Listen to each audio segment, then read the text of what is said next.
अरे मूवी देखने कहाँ से जाए?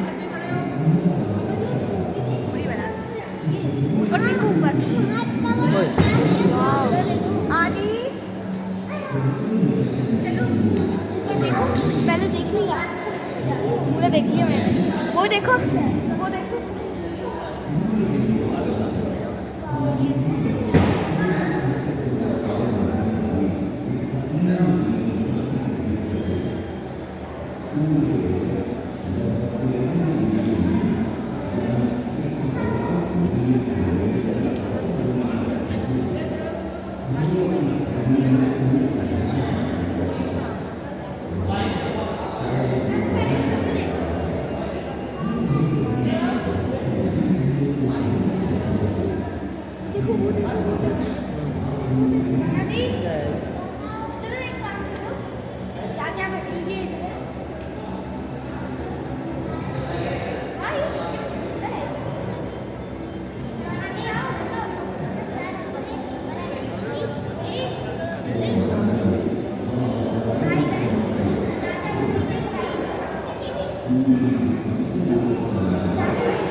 चलो चलो।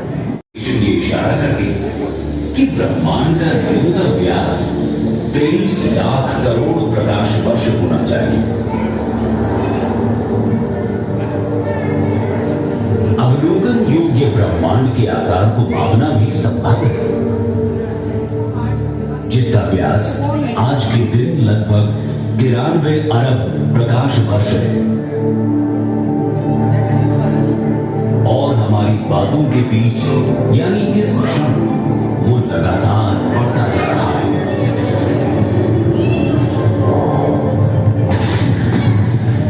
बिग बैंग की स्वीकृत सिद्धांतों के अनुसार ब्रह्मांड के विस्तार के साथ शुरुआत से मौजूद ऊर्जा और पदार्थ कम घनी हो गए।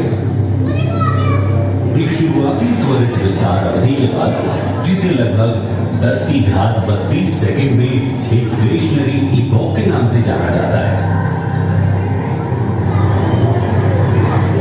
ब्रह्मांड धीरे धीरे ठंडा होना शुरू हुआ और तब से इसका विस्तार जारी है। इसने पहले परमाणु उपकणों और सरल परमाणुओं को बनाने की अनुमति दी। गुरुत्वाकर्षण के प्रभाव में डार्क मैटर धीरे धीरे इकट्ठा होकर फिलामेंट्स और रिक्त स्थान की फोम जैसी संरचना बनाता है, जिससे हाइड्रोजन और हीलियम के विशाल बादल बनते हैं। ये तत्व उन जगहों में चले गए जहां डार्क मैटर सबसे अधिक घना था। इस तरह पहली आकाशगंगाएं, सितारे और ब्रह्मांड में मौजूद हर चीज का निर्माण हुआ।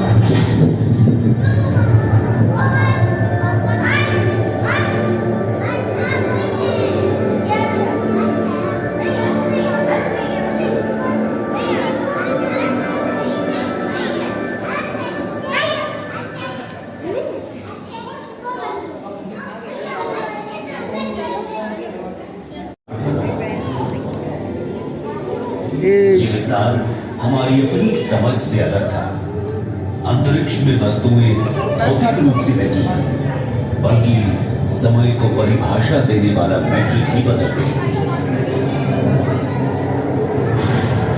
ब्रह्मांड के लगातार बढ़ते आकार के कारण इलेक्ट्रोमैग्नेटिक रेडिएशन अर्थात विद्युत चुंबकीय विकिरण की ऊर्जा घनत्व भी लगभग 47,000 वर्षों में पदार्थ की ऊर्जा घनत्व फोटॉन और न्यूट्रिनो से अधिक हो गई और इस तरह ब्रह्मांड के व्यवहार को प्रभावित कर रेडिएशन डोमिनेटेड अर्थात विकिरण प्रधान युग के अंत और पदार्थ प्रधान युग के प्रारंभ को चिन्हित किया। गुरुत्वाकर्षण से आकर्षित होकर पदार्थ ने बड़े गैस के बादल बने, जिनसे तारे और आकाश गंगाएं पैदा हुई। ब्रह्मांड में डार्क एनर्जी नामक एक रहस्यमय ऊर्जा भी मौजूद है, जिसका घनत्व अजीब तरह से समय के साथ नहीं बदलता। लगभग 9.8 अरब वर्षों के बाद ब्रह्मांड अंततः इतना विस्तारित हो गया था कि जिसके पदार्थ का घनत्व डार्क एनर्जी के घनत्व से बढ़ा गया कि पृथ्वी का आंतरिक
पता मुझे भी लगाने थे।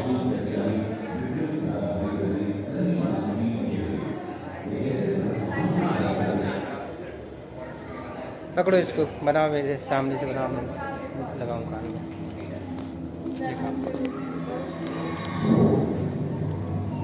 खत्म हो गया। आपको सुनना कैसे? दीदी आप सुन रही हैं? दीदी आप आ जाओ।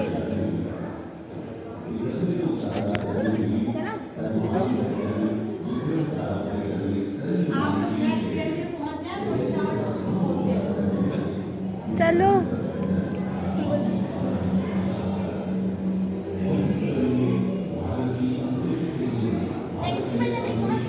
चलो। बीते दिनों चंद्रयान 3 के सफल प्रक्षेपण ने इसरो की उपलब्धियों में एक नहीं बल्कि 4 चांद लगा दिए। सारी दुनिया भारत की इस अंतरिक्ष एजेंसी का न सिर्फ लोहा मान रही है, बल्कि दुनिया की प्रमुख 5 स्पेस एजेंसियों में इसका नाम शुमार हो चुका है। आखिर इसरो का अब तक का कैसा रहा है सफर? कितनी चुनौतियों का सामना कर वो आज इस मंजिल तक पहुंची? चलिए डालते हैं एक नजर उसकी अब तक की यात्रा। भारतीय अंतरिक्ष अनुसंधान आज जिस मुकाम पर है, इसके पीछे एक गहरा इतिहास छुपा हुआ है।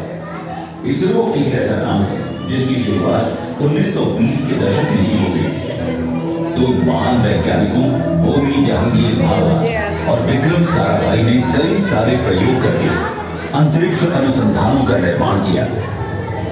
अपनी सोच और समझ में इसरो के विकास में महत्वपूर्ण योगदान दिया। सन 1969 में इस अंतरिक्ष अनुसंधान संगठन को ही तत्कालीन रूप से इसरो का नाम दे दिया गया। इसरो का मुख्य कार्य वैसे तो अंतरिक्ष में लॉन्च होने वाले व्हीकल सिस्टम और साउंडिंग रॉकेट के संपूर्ण डिजाइन बनाना, उसका विकास और उन्हें ठीक तरह से अंतरिक्ष में लॉन्च करने का है। लेकिन इसरो समय समय पर संचार उपग्रहों को भी डिजाइन कर उन्हें अंतरिक्ष में भेजता रहा है। यदि आज के समय तक इसरो की कामयाबी के बारे में बात की जाए तो इसरो द्वारा सैकड़ों की संख्या में सैटेलाइट अंतरिक्ष की ओर लॉन्च किए गए हैं। इसरो ने केवल भारत के लिए ही यान लॉन्च नहीं किए, बल्कि इनमें से अधिकतर यान विदेशों के लिए लॉन्च किए गए। भारत के विकास में महत्वपूर्ण योगदान देने वाले इसरो ने अब तक पूरे भारत में अपने 20 महत्वपूर्ण सेंटर स्थापित किए। आज मेरी फोटो खींच रहा है। इसके बावजूद इसरो के विभिन्न अंतरिक्ष मिशनों, उपग्रह प्रक्षेपण और अनुसंधान परियोजनाओं पर काम थमे नहीं। इसरो का सफर जारी है। इसरो की सफलता को सलाम।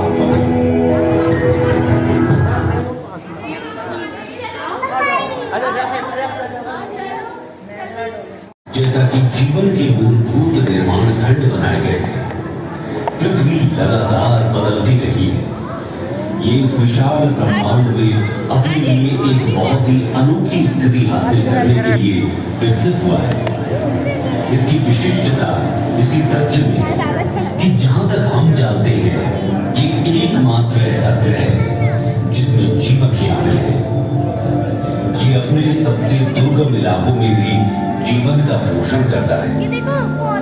एक प्रजाति के लिए जो रहने लायक नहीं हो सकती, वो दूसरे के रहने और पनपने के लिए आदर्श घर और निवास स्थान है। इस पृथ्वी पर जीवन की कई सारी प्रजातियां हैं, जिसमें कि हम सभी का नाम भी नहीं ले पाए हैं। सभी प्रजातियां एक दूसरे के साथ अंतरंग संबंध में रहती हैं और पनपती रहती हैं।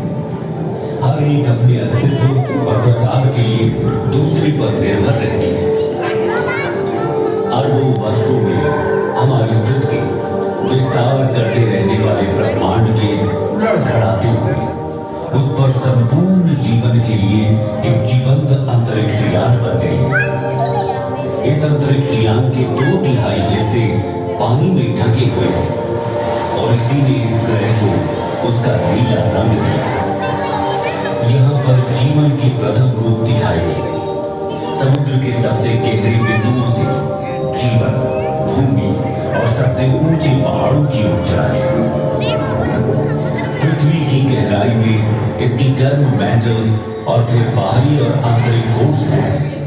वहां का तापमान लगभग 5400 डिग्री सेल्सियस होने का अनुमान है, जो सूर्य की सतह के तापमान के लगभग बराबर है। ऐसा माना जाता है कि पृथ्वी का आंतरिक कोर धीरे धीरे बढ़ रहा है, क्योंकि आंतरिक कोर की सीमा पर तरल बाहरी कोर पृथ्वी के आंतरिक भाग के क्रमिक शीतलन के कारण प्रति अरब वर्ष लगभग 100 डिग्री सेल्सियस पर ठंडा और ठोस हो जाता है। पृथ्वी के आंतरिक और बाहरी कोर में निर्मित कन्वेक्शन करंट्स अर्थात हमारे ग्रह की चुंबकीय फील्ड्स का निर्माण करते हैं। ये हमारे ग्रह के चारों ओर के चुंबकीय क्षेत्र ही है, जो हानिकारक विद्युत चुंबकीय विकिरण को हम पर हमला करने से रोकती है। कल्पना कीजिए, यदि मात्र एक दिन के लिए भी ये मैग्नेटिक फील्ड्स न होती, तो सारा का सारा जीवन नष्ट हो गया होता।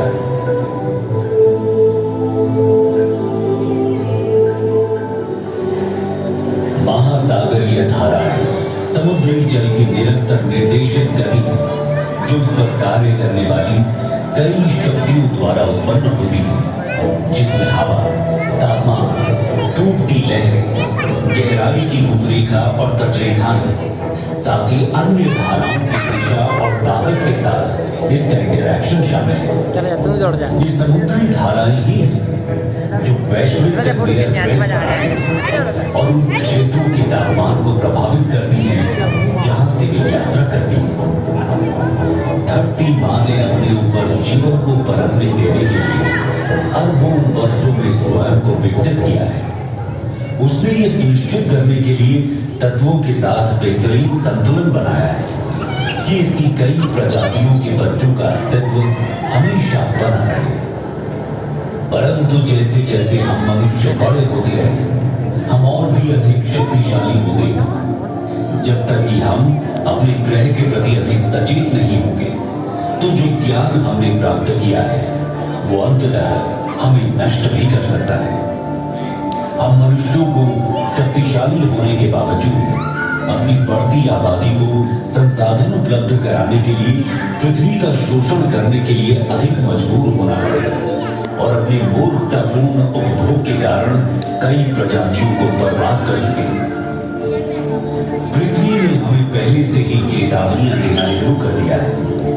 प्रमुख जलवायु परिवर्तन, ध्रुवीय टोपी का पिघलना, जो कि हमारे मीठे या ताजे पानी का सबसे बड़ा भंडार है, न केवल उसके भंडार को बर्बाद करता है बल्कि पृथ्वी की ऊपरी तह को भी विकृत करता है, जिसके फिर दूरगामी परिणाम होते हैं। हम अपनी भूमि के उपजाऊपन को कम कर रहे हैं और इसकी हमें उपज देने की क्षमता चिंताजनक दर से कम हो भी रही है। बढ़ती जनसंख्या के साथ आने वाले भविष्य में भोजन की कमी होना स्वाभाविक है, जिससे दंगे, युद्ध और अंततः संपूर्ण विनाश होगा। अभी भी समय है, जाग जाए। ये हमारा एकमात्र घर है। धरती माँ ने हमें जीवित रहने के लिए बहुत कुछ दिया है। इस दुनिया में सभी के लिए पर्याप्त है, लेकिन एक आदमी के लालच के लिए कभी भी पर्याप्त नहीं होगा। आइए आज हम सब ये प्रतिज्ञा कर सुनिश्चित करें कि हम इस ग्रह को और भी अधिक सचेत बनाएंगे।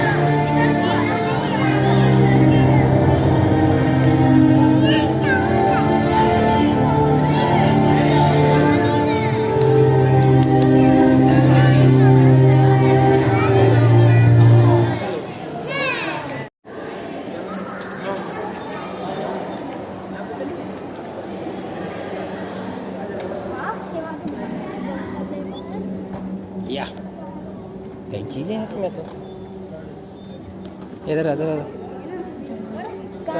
चल उधर बैठो आ जाओ, आज इधर बैठो जी, बैठो ऐसे ऐसे टिक जाओ। अभी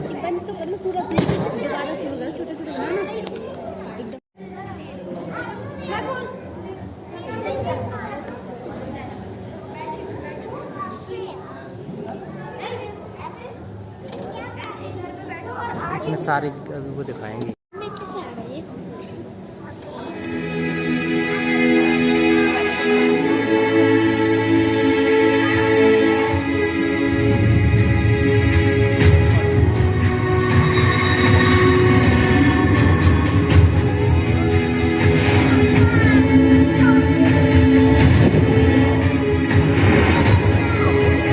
ब्रह्मांड की विशालता और विभिन्न खंडों से होकर अपनी यात्रा के बाद जैसे ही हम खुद को अंतरिक्ष केंद्र की इस अद्भुत टूम गैलरी में पाते हैं, आइए हम अपने ब्रह्मांड के सबसे दूर तक की यात्रा पर चले। आइए ब्रह्मांड के परिप्रेक्ष्य में हम स्वयं अपने आप को जरा देखें कि हम कहां खड़े हैं, हम क्या हैं। अब जैसे जैसे हम धीरे धीरे अपने नीले ग्रह की गर्मी और अपनी पृथ्वी के वायुमंडल की सुरक्षा को पीछे छोड़ते ऊपर उठते जा रहे हैं, हम खुद को खोजने के लिए अंतरिक्ष की दुर्गम ठंडक के माध्यम से यात्रा करें। हम नए अन्वेषक बनने जा रहे हैं, जिन्होंने आगे बढ़ने और अपने भीतर खुद को खोजने का साहस किया है। अब हम ये यात्रा शुरू करने वाले हैं। अपनी सीट पर बैठे रहे। ये यात्रा कभी कभार ऊबड़ खाबड़ भी हो सकती है, लेकिन इस स्टारशिप पर आपके कप्तान के रूप में मैं आप सभी को सुरक्षित और स्वस्थ वापस लाने का वादा करता हूं। अपनी ब्रह्मांडीय यात्रा शुरू करने से पहले आइए हम अपने सौर मंडल पर प्रकाश डालें। सूर्य से शुरू होने वाले 8 ग्रह बुध, शुक्र, पृथ्वी, मंगल, बृहस्पति, शनि, यूरेनस और नेपच्यून है। एक समय 9वें ग्रह समझे जाने वाले प्लूटो को अब हमारी ग्रह श्रृंखला का हिस्सा नहीं माना जाता है। वास्तव में सूर्य के चारों ओर ग्रहों की परिक्रमा पूर्ण वृत्त में नहीं बल्कि एक अंडाकार कक्षा में होती है। उदाहरण के लिए इस अंडाकार कक्षा का अर्थ है कि पृथ्वी और सूर्य के बीच की दूरी पूरे वर्ष बदलती रहती है। सबसे निकटतम बिंदु को पेरिहेलियन कहा जाता है और सबसे दूर का बिंदु एपीलियन है। सूर्य के निकट पहुंचकर हम पृथ्वी पर समस्त अस्तित्व को कायम रखने वाली इस असीम जीवन शक्ति से भेंट करते हैं। सूर्य के निकट लगभग 93 मिलियन मील यानी 150 मिलियन किलोमीटर की औसत दूरी पर पहुंचने पर हमें एक खगोलीय ऊर्जा घर का सामना करना पड़ता है। वहां पर सौर ज्वालाओं का नजारा होता है जो कभी कभी बहुत उल्लेखनीय ऊंचाई तक पहुंच जाती है, जिनका तापमान लाखों डिग्री तक पहुंच सकता है।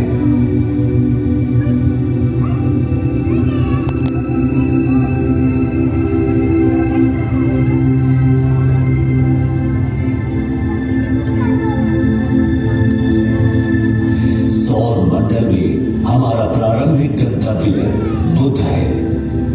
सूर्य के सबसे निकटतम यह ग्रह एक चट्टानी वायुहीन दुनिया है जहां तापमान में अत्यधिक उतार चढ़ाव होते हैं, जहां दिन लगभग 427 डिग्री सेल्सियस पर झुलस सकते हैं, वहीं रात का तापमान -180 डिग्री सेल्सियस तक गिर सकता है।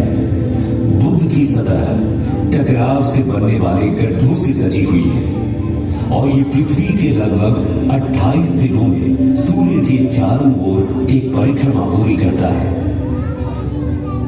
इससे आगे बढ़ते हुए शुक्र अपनी मनमोहक सुंदरता से मंत्रमुग्ध कर देता है, लेकिन सावधान रहें, यहां का तापमान 462 डिग्री सेल्सियस तक बढ़ सकता है, जो कि इसके सूर्य से दूर होने के बावजूद बुध से भी अधिक गर्म है। हमारे ज्ञात ब्रह्मांड के सबसे सुदूर क्षेत्रों में जाने से पहले आइए कुछ क्षण के लिए अपने निवास ग्रह पृथ्वी पर टकटकी लगाकर नजर डालें, जहां हम जो कुछ भी प्यार करते हैं, अपना मानते हैं और संजोते हैं, वो हमारी सुरक्षित वापसी का इंतजार कर रहा है। हमारे प्रिय चंद्रमा की ओर आगे बढ़ते हैं, जो कि किंवदंती और कहानियों में एक खगोलीय प्रेरणा की तरह है। इसकी मनमोहक सुंदरता, जो अक्सर काव्यात्मक होती है, पृथ्वी के प्राकृतिक उपग्रह के रूप में इसके वैज्ञानिक महत्व को छुपाती है। चंद्रमा, जो पृथ्वी से लगभग 3,84,400 किलोमीटर दूर स्थित है, समुद्री ज्वार को प्रभावित करता है, पृथ्वी के घूर्णन को स्थिर करता है। जैसे ही हम अपने निकटतम पड़ोसी मंगल ग्रह को पार करेंगे, क्षुद्र ग्रह बेल्ट से गुजरने के लिए तैयार हो जाए।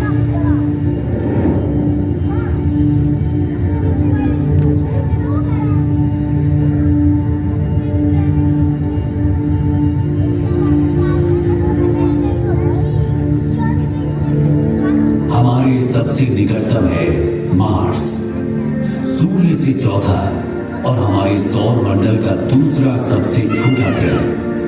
ये केवल बुध से बड़ा है।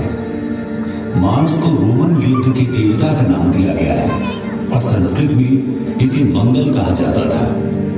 इसे लाल ग्रह भी कहा जाता है। ये आकर्षक लाल रंग इसकी सतह पर मौजूद आयरन ऑक्साइड के प्रभाव के कारण होता है। मंगल भी विरल वातावरण वाला एक स्थलीय ग्रह है। इसकी सतह पर, जैसा कि आप देख सकते हैं, गड्ढे, घाटियां, टीले और यहां तक कि ध्रुवीय बर्फ की टोपियां भी मौजूद हैं।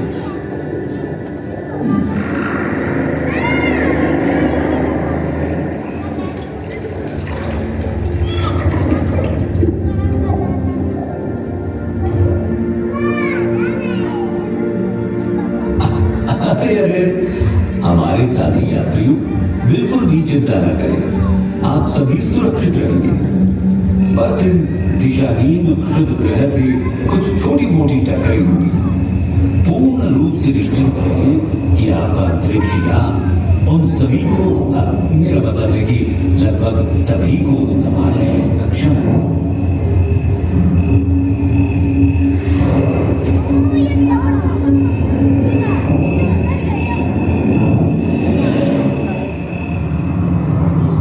जैसे ही हम बृहस्पति के चारों ओर उड़ते हैं, जो सूर्य से 5वां ग्रह है और जो हमारे सौर मंडल में सबसे बड़ा है, इस विशाल ग्रह का वजन इस सौर मंडल के अन्य सभी ग्रहों के कुल वजन से 2.5 गुना से भी अधिक है।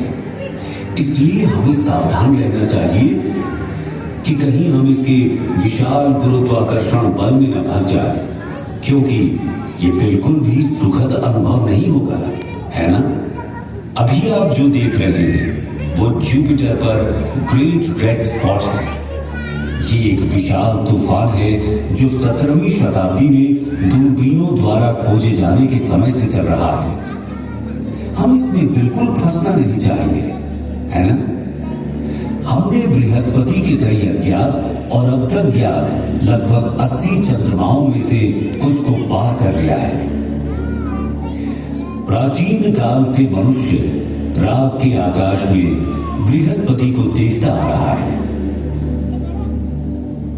और उसने इसका नाम रोमन देवता के नाम पर रखा है। संस्कृत में हमारे ग्रंथों ने हजारों वर्षों से इस ग्रह की पहचान की है और इसे बृहस्पति कहा है। क्या आप जानते हैं, प्रयागराज में प्रसिद्ध कुंभ मेला जो हर 12 साल में होता है, वास्तव में सूर्य के चारों ओर बृहस्पति की यात्रा की समय रेखा का अनुसरण करता है। बृहस्पति अपनी एक परिक्रमा सूर्य के चारों ओर 12 वर्षों में पूरी करता है और इसी की स्मृति में कुंभ मेला हर 12 वर्षों में होता है। आइए हम अपने सौर मंडल के सबसे शानदार दृश्यों में से एक की ओर आगे बढ़ें। शनि ग्रह सैटर्न हमारे सौर मंडल के सबसे शानदार ग्रहों में से एक, पृथ्वी से 1.4 अरब किलोमीटर की विशाल दूरी पर है। अपनी कक्षा में निकटतम दूरी पर भी ये अभी भी हमारी पृथ्वी से लगभग 1.2 बिलियन किलोमीटर दूर है। ये सूर्य से छठा ग्रह है और हमारे सौर मंडल में दूसरा सबसे बड़ा ग्रह भी है। ये एक गैस जॉइंट भी है जिसकी औसत त्रिज्या हमारी पृथ्वी से लगभग 9.5 गुना ज्यादा है। ये शनि ग्रह को हमारी पृथ्वी से लगभग 95 गुना अधिक विशाल बनाता है। अब हम आश्चर्य से देखते हुए इसकी सबसे उल्लेखनीय विशेषता रिंग सिस्टम को पार करते हैं। ये रिंग सिस्टम बर्फ के कणों और छोटे चट्टानी मलबे और धूल से बनी है। शनि की कक्षा में जाने वाले सभी 83 चंद्रमाओं में से हम आधिकारिक तौर पर केवल 53 का ही नामकरण कर पाए हैं।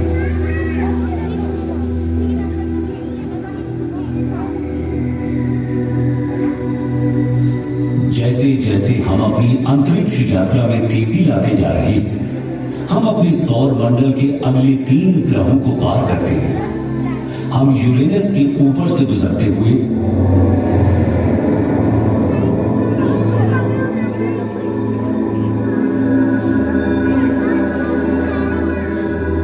बाहरी ग्रहों नेपच्यून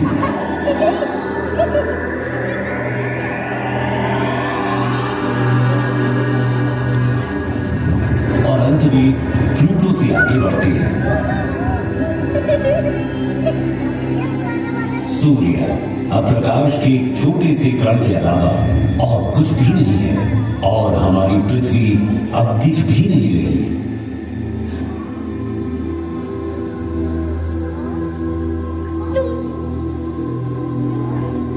हम अब अपनी पृथ्वी से 7 अरब किलोमीटर से अधिक दूरी पार कर चुके हैं। जैसे ही हम कुइपर बेल्ट में कदम रखते हैं हमें शनि के समान एक बर्फीला घेरा दिखाई देता, लेकिन 20 गुना चौड़ा और कुछ स्थानों पर 200 गुना भारी है। अब हम पृथ्वी से 10 अरब किलोमीटर से अधिक दूरी पर इंटरस्टेलर अंतरिक्ष में हैं। जैसे जैसे हम तेज गति से आगे बढ़ते हैं हम 100 अरब किलोमीटर दूर एरिस और सेडना नाम के बौने ग्रहों से गुजरते हैं। परंतु हमारी यात्रा यहीं खत्म नहीं हुई। हमने तो अभी तक अपने विशाल ब्रह्मांड की सतह को खरोंचा तक नहीं है। अब हम ऊंट बादलों के माध्यम से 1 ट्रिलियन किलोमीटर से अधिक की यात्रा कर रहे हैं। इसके अलावा अब मैं आप सभी को इस ब्रह्मांड को इस यात्रा के रूप में अपने विचारों में अनुभव करने दूंगा, जब आप खुद को इस अविश्वसनीय विशालता के साथ एक महसूस करेंगे। अपनी ब्रह्मांडीय यात्रा को जारी रखते हुए हमारा सामना प्रोसियोन, जिसे अल्फा कैनिस माइनोरिस के नाम से भी जाना जाता है। जैसे जैसे हम अंतरिक्ष में यात्रा करते हैं हमारा सामना कैपेला से होता है, जो ओरिगा तारामंडल में एक प्रमुख तारा प्रणाली है। आगे बढ़ते हुए हम प्लीड्स क्लस्टर के पास पहुंचते हैं, जो वृषभ यानी टॉरस तारामंडल में एक आश्चर्यजनक खुला तारा समूह है। इसे 7 सिस्टर्स के नाम से भी जाना जाता है। प्लीड्स ब्रह्मांडीय सुंदरता और खगोलीय महत्वता को प्रदर्शित करता है। ओरायन तारामंडल में मौजूद एक मनोरम तारकीय नर्सरी, गैस और धूल का ये विशाल बादल लगभग 24 प्रकाश वर्ष दूरी तक फैला हुआ है और ये नए सितारों के जन्म स्थान के रूप में कार्य करता है। हम धनु यानी सजिटेरियस समूह का सामना करते हैं, जिसे मेसियर 22 के रूप में भी जाना जाता है, जो धनु यानी सजिटेरियस तारामंडल में एक गोलाकार तारा समूह है और इसे ज्योतिषीय प्रतीकवाद में अन्वेषण और ज्ञान प्राप्ति का प्रतीक माना जाता है।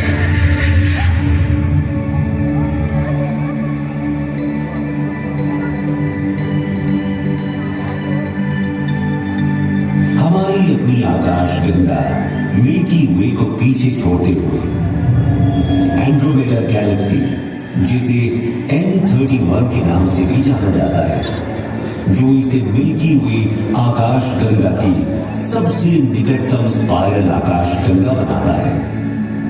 क्या आप जानते हैं एंड्रोमेडा हमारी आकाश गंगा से भी बड़ी है। अब इन खगोलीय चमत्कारों, ब्लैक होल, तारकीय संस्थाओं को देखें, जिनकी गुरुत्वाकर्षण शक्ति इतनी तीव्र है कि इनसे कुछ भी, यहां तक कि प्रकाश भी बच नहीं पाता है। इसकी पृष्ठभूमि में स्थित तारों की विकृति इसके अत्यधिक गुरुत्वाकर्षण के कारण होने वाले समय के फैलाव से उत्पन्न होती है। सुरक्षित दूरी बनाए रखना महत्वपूर्ण है, क्योंकि उनका अत्यंत शक्तिशाली बल हमारे अंतरिक्ष जहाज को उनकी गुरुत्वाकर्षण रसातल में खींच ले जाने का खतरा पैदा करता है। इससे पहले कि हम पृथ्वी पर वापस लंबी यात्रा करें, मैं आप सभी से कुछ देर के लिए यहाँ रुकने का अनुरोध करता हूँ। हम अब उस घर से 10 अरब प्रकाश वर्ष दूर हैं, जिसे हम पृथ्वी कहते हैं। एक पृथ्वी वर्ष में प्रकाश द्वारा तय की गई दूरी को एक प्रकाश वर्ष कहा जाता है। ये 10 ट्रिलियन किलोमीटर की भारी भरकम दूरी है। तो क्या आप कल्पना कर सकते हैं कि 10 अरब प्रकाश वर्ष की दूरी कितनी हो सकती है? यहां से हमारी पृथ्वी दिखाई भी नहीं देती। यदि हम पृथ्वी की ओर प्रकाश की एक किरण छोड़ें तो उसे घर तक पहुंचने में 10 अरब वर्ष लगेंगे। हम जिसे अपना घर कहते हैं, जिसके लिए हम लड़ते हैं, युद्ध और तबाही मचाते हैं, जिस पर शासन करने के लिए हम अपने परमाणु हथियारों को अपने अपने भंडारों में भरे जा रहे हैं, वो यहाँ की धूल के एक छोटे से कण के अलावा और कुछ है भी नहीं। ब्रह्मांड की इस पूरी योजना में यहां तक कि जहां अभी हम खड़े हैं, हमारे सभी छोटे मोटे झगड़ों का कोई मतलब ही नहीं निकलता, है ना?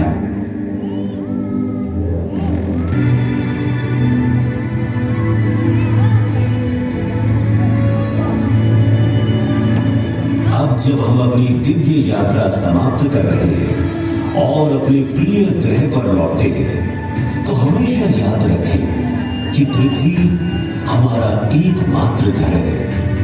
इसे संजोए और इसकी रक्षा करें, क्योंकि हमारे कार्य इसके भाग्य को आकार देते हैं।